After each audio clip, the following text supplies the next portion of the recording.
Perkenankan saya mengucapkan banyak terima kasih, khususnya kepada Bapak Presiden Joko Widodo, Bapak Menko Polhukam, Pak Mahfud MD, pimpinan Polri yaitu Bapak Kapolri Jenderal Listio Sigit. Adinda Richard Eliezer, kamu jantan.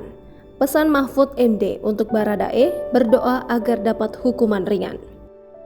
Menko Polhukam Mahfud MD mendoakan Barada Richard Eliezer alias Baradae agar divonis ringan oleh hakim usai membacakan nota pembelaan atau pledoi dalam kasus pembunuhan berencana Brigadir J di Pengadilan Negeri Jakarta Selatan Rabu 25 Januari 2023 lalu. Mahfud juga mengaku senang karena Baradae telah mengucapkan terima kasih kepada banyak pihak termasuk dirinya. Hal ini disampaikan oleh Mahfud dalam unggahan Instagramnya di @mohmahfudmd pada Jumat 27 Januari 2023. Adinda Richard Eliezer, saya senang saat membaca pledoi tadi kamu mengucapkan terima kasih kepada banyak pihak termasuk kepada saya. Saya berdoa agar kamu mendapatkan hukuman ringan, tapi itu semua terserah kepada majelis hakim. Kita harus suportif dalam berhukum bahwa hakimlah yang berwenang memutuskan hukuman. Aku masih ingat kasus ini menjadi terbuka ketika pada 8 Agustus 2022 kamu membuka rahasia kasus ini bahwa faktanya bukan tembak melainkan pembunuhan. Sebelum itu selama sebulan sejak 8 Juli kamu mengaku saling tembak karena ditembak duluan. Tapi tanggal 8 Agustus itu kamu bilang, itu pembunuhan.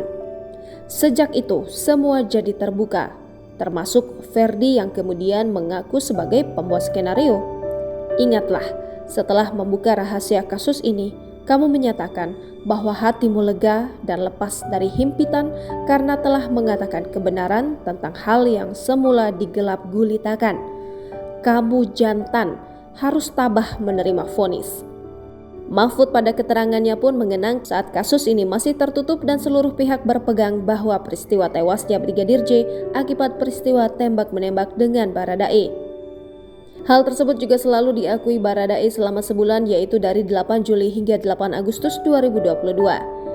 Namun lanjut Mahfud, tepat pada tanggal 8 Agustus tersebut Baradae baru mengakui bahwa tewasnya Brigadir J disebabkan dibunuh dan bukannya akibat peristiwa tembak-menembak. Mahfud pun juga mengenang saat Ferdi Sambo akhirnya juga mengakui bahwa peristiwa tembak-menembak adalah skenario yang dibuatnya. Mantan Ketua Mahkamah Konstitusi itu juga mengingatkan Baradae agar berpegang pada pernyataannya bahwa ia lega telah membuka tabir penyebab sebenarnya Brigadir J meregang nyawa. Selain itu, Mahfud juga menganggap Baradae adalah sosok yang jantan setelah berani membuka fakta sebenarnya penyebab tewasnya Brigadir J.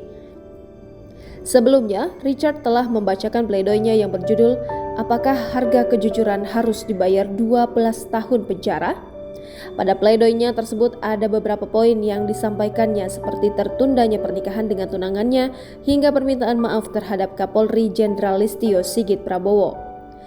Terkait pernikahan dengan tunangannya, Richard mengaku tidak memaksakan hubungannya jika nanti harus dihukum penjara. Pada akhir pledoinya, Richard berpasrah kepada keputusan majelis hakim dan Tuhan terkait nasib dirinya buntut menjadi terdakwa dalam kasus ini.